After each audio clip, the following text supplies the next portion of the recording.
West Bengal police মানে WBP এর কনস্টেবলের যে নিয়োগ পরীক্ষা রয়েছে সামনেই, তার প্রস্তুতি পর্ব নিয়ে আমরা শুরু করেছি যে সিরিজ, সেই সিরিজের অংশ আজকের এই ভিডিও। আমরা ইংলিশ নিয়ে আলোচনা করব আজকে। ইংলিশের practice set, last minute practice set নিয়ে আমরা আসবো। এইখান থেকে ইম্পর্টেন্ট কোশ্চেন বেছে এনেছি তোমাদের জন্য, প্রশ্ন কিন্তু কমন পাবে, তাই আর দেরি নয়, সোজা চলে যাব প্রশ্নে। তো আমাদের প্রথম প্রশ্ন কি বলছে দেখে নেব, যে select the synonym of abundant. Abundant শব্দের সিনোনিম বাছতে বলেছে। আমার চারটে অপশন আছে, স্কেয়ার্স, প্লেন্টিফুল, লিমিটেড আর রেয়ার। সবার আগে জানা দরকার যেটা করতে দিয়েছে সেই শব্দটার অর্থ কি। অ্যাবান্ডান্ট, অ্যাবান্ডান্ট শব্দটির অর্থ কি? অ্যাবান্ডান্ট শব্দটির অর্থ হচ্ছে প্রচুর। সহজ শব্দ বললে প্রচুর বা অঢেল বলতে পারি, প্রাচুর্যময়তা বলতে পারি। আর চারটে যে অপশন আছে তাদের মানেগুলো জানবো। প্রথমে কি আছে, স্কেয়ার্স। স্কেয়ার্স মানে হচ্ছে অপ্রতুল, মানে কম, সোজা কথায় অপ্রতুল। তারপরে যে অপশনটা আছে সেটা কি, প্লেন্টিফুল। প্লেন্টিফুল মানে কি? প্লেন্টিফুল মানে হচ্ছে প্রচুর বা বেশি, মানে অঢেল, ঠিক আছে। লিমিটেড, লিমিটেড মানে কি, সীমিত, ঠিক আছে, সীমিত। আর রেয়ার, রেয়ার মানে কি, রেয়ার মানে বিরল, যা সহজে পাওয়া যায় না। তাহলে চারটের মধ্যে কোন অপশনটা কারেক্ট হবে? সিনোনিম। সিনোনিম মানে সমার্থক শব্দ হিসেবে প্লেন্টিফুল, অপশন বি হচ্ছে কারেক্ট আনসার। আসবো পরের কোশ্চেন, কি বলছে, select the antonym of brave. Brave শব্দের অর্থ আমরা সবাই জানি। ব্রেভ শব্দের অর্থ হচ্ছে সাহসী। সাহসীর আমাদের কি চাইছে, অ্যান্টোনিম মানে বিপরীত শব্দ। চারটে অপশন আছে, ফার্স্ট হচ্ছে কারেজাস। কারেজাস মানেও কিন্তু আমরা কি জানি, সাহসী। সেকেন্ড অপশনে কি আছে, বোল্ড। বোল্ড মানে ফিয়ারলেসনেস বলতে বোঝানো, ব্যবহার করা হয়। বোল্ডও কিন্তু সাহসীর অর্থরূপ বহন করে। টিমিড, টিমিড মানে হচ্ছে ভীরু বা ভীতু। আরেকটা অপশন আছে ভ্যালিয়েন্ট। ভ্যালিয়েন্ট, ভ্যালিয়েন্ট মানেও কিন্তু সাহসী। তাহলে এই চারটের মধ্যে সঠিক অপশন কোনটা? টিমিড। টিমিড হলো antonym of the word brave. Brave শব্দের বিপরীত শব্দ। চলো পরের প্রশ্ন, প্রশ্ন নাম্বার 3, কি বলছে, fill in the blank with the correct preposition. সঠিক প্রিপোজিশন দিয়ে আমাকে শূন্যস্থান পূরণ করতে হবে। He is good dash mathematics. তাহলে হি ইজ গুড ইন হবে না অ্যাট হবে না অন হবে না উইথ হবে, চারটে অপশন আছে। তো হি ইজ গুড অ্যাট না ইন না অন না উইথ, এটা আমাকে বেছে নিতে হবে। সঠিক উত্তর হবে at.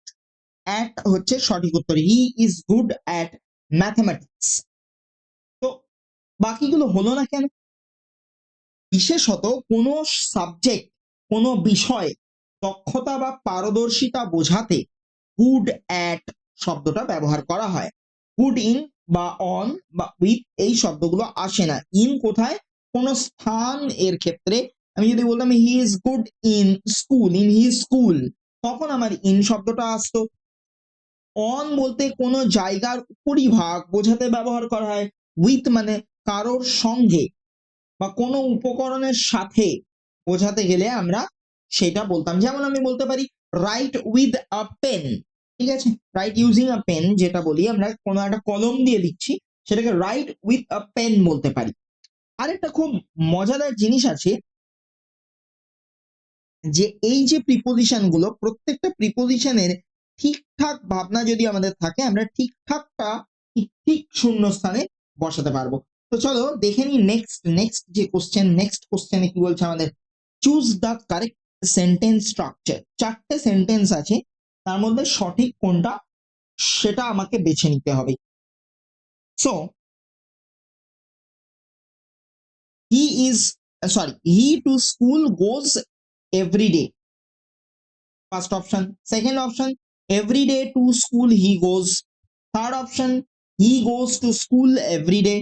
R last option, to school he everyday goes.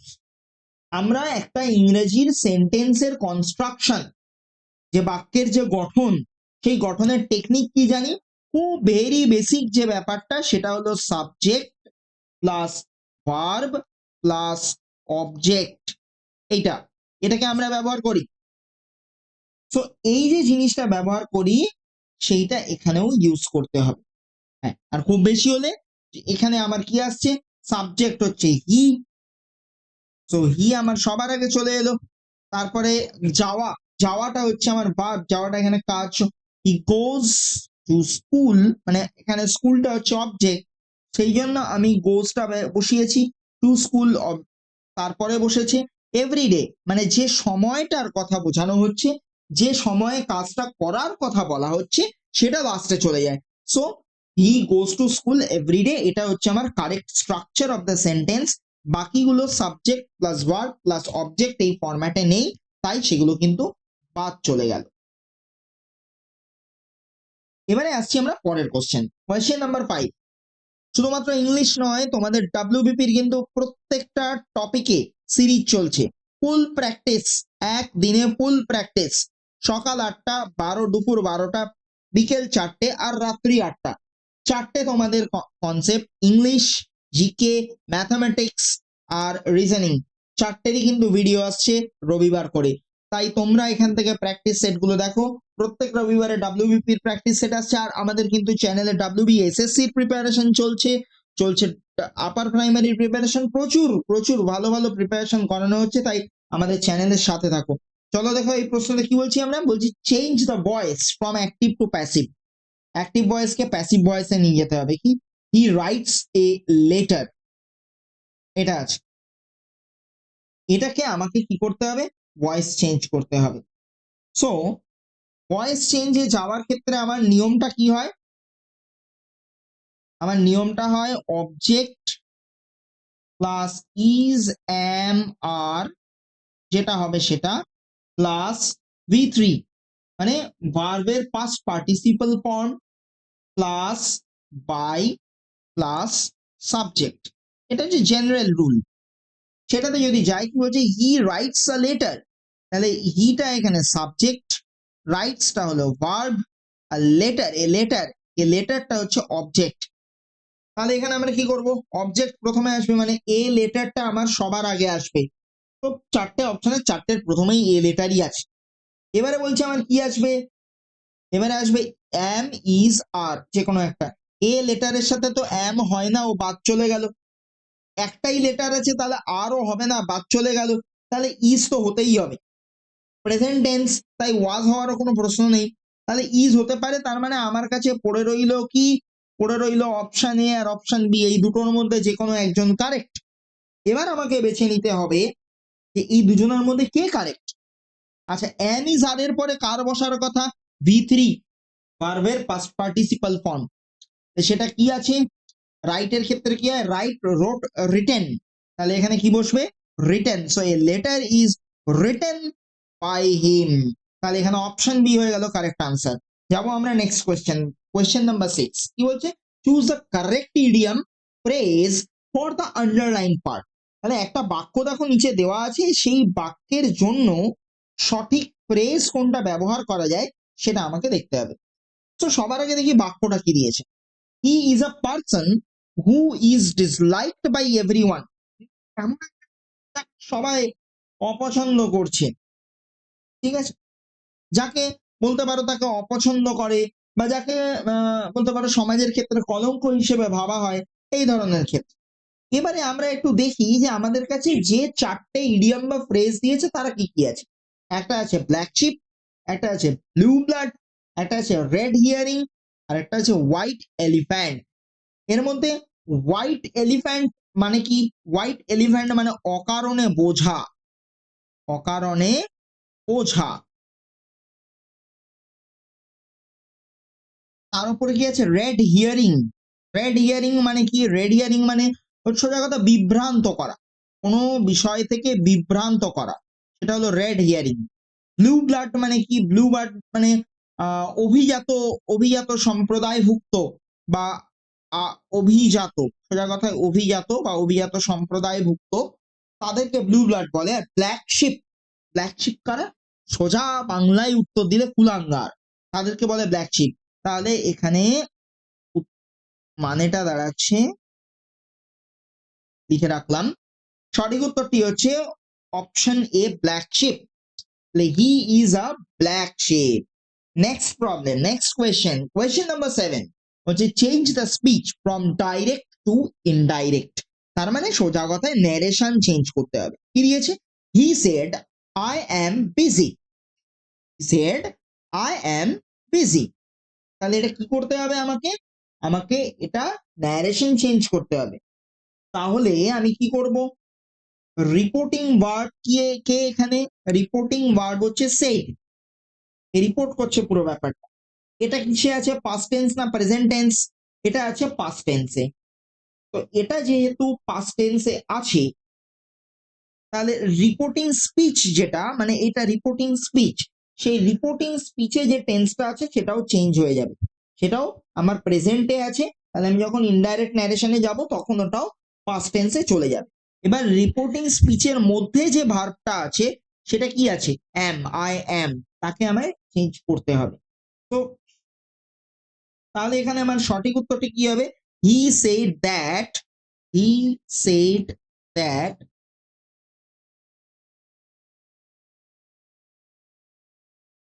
I was busy তো হবে না,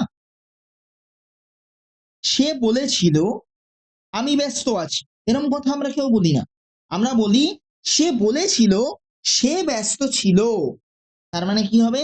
he said that he was busy. তাহলে এখানে সঠিক অপশন কোনটা? অপশন বি হচ্ছে correct answer.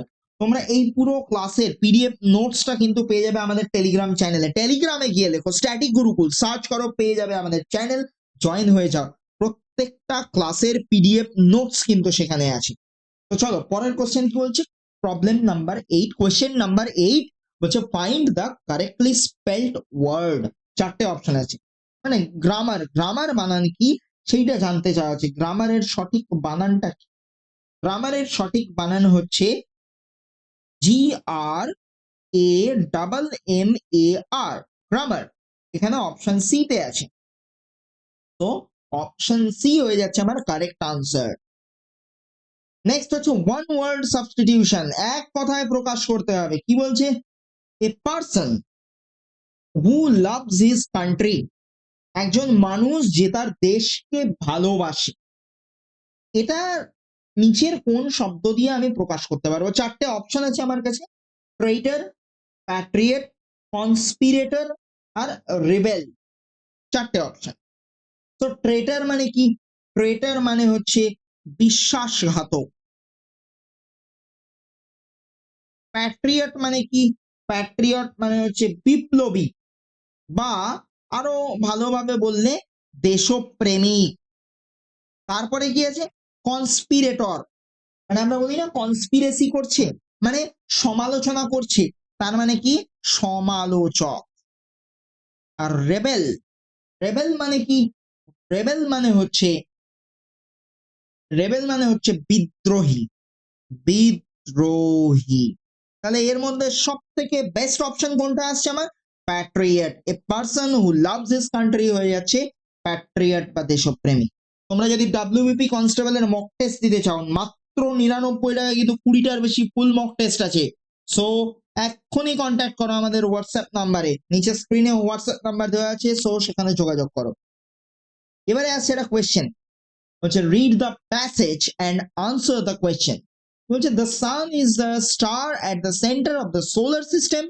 It is a nearly perfect sphere of hot plasma. It is it is by far the most important source of energy for life on earth. তার মানে solar সিস্টেমে একদম কেন্দ্রে রয়েছে কে? সূর্য, সেটা প্রথমে বললো। তারপরে বলছে এটা অনেকটা একটা পারফেক্ট মানে সঠিক গোলক। কিসের গোলক? অফ হট প্লাজমা, গরম প্লাজমার একটা গোলক। তাহলে এটা এটা কি করছে? এটা পৃথিবীর বুকে প্রচুর এনার্জি দিচ্ছে। আর its diameter is about 1.39 million kilometre. তাহলে এর ব্যাস কত? ব্যাস হচ্ছে 1.39 মিলিয়ন কিলোমিটার। প্রশ্নটা কি দিয়েছে আমরা দেখে নেব। বলছে what is the most important source of energy on earth. এটার আনসার এই লাইনে দেওয়া রয়েছে। It is by far the most important source of energy, এই ইটটা কি রিপ্রেজেন্ট করছে? দ্য সানকে রিপ্রেজেন্ট করছে। সো কারেক্ট আনসার কি? The sun is the right answer. ঠিক আছে, এরপরে তোমাদের একটা জিনিস জানিয়ে রাখি যে স্ট্যাটিক গুরুকুল টেলিগ্রাম চ্যানেলে তোমরা এই ক্লাসের পিডিএফ নোটস পাবে, আর সাথে যদি আমাদের মক টেস্ট নিতে চাও তাহলে গুগল প্লে স্টোরে গিয়ে আমাদের অ্যাপটা ডাউনলোড করে নাও, জ্ঞান মুকুট GYANMUKUT, সেটা ডাউনলোড করে লগ ইন করে সেখানে WBP constable mock test series কোর্সটা সার্চ করো, করে নিয়ে পারচেস করে নাও মাত্র 99 টাকায়। 20টার বেশি টেস্ট কিন্তু পরীক্ষা অবধি ভ্যালিডিটি। সো আনলিমিটেড বার পরীক্ষা দিতে পারবে, এত কমে এত ভালো মক টেস্ট তোমরা কোথাও পাবে না। আর কোশ্চেন কিন্তু তোমরা এখান থেকেই কমন পাবে। তাই আর দেরি নয়, এখনই পারচেসটা করে ফেলো। আর যারা আমাদের চ্যানেল নতুন, চ্যানেলটা সাবস্ক্রাইব করে বেল আইকন প্রেস করে রাখো।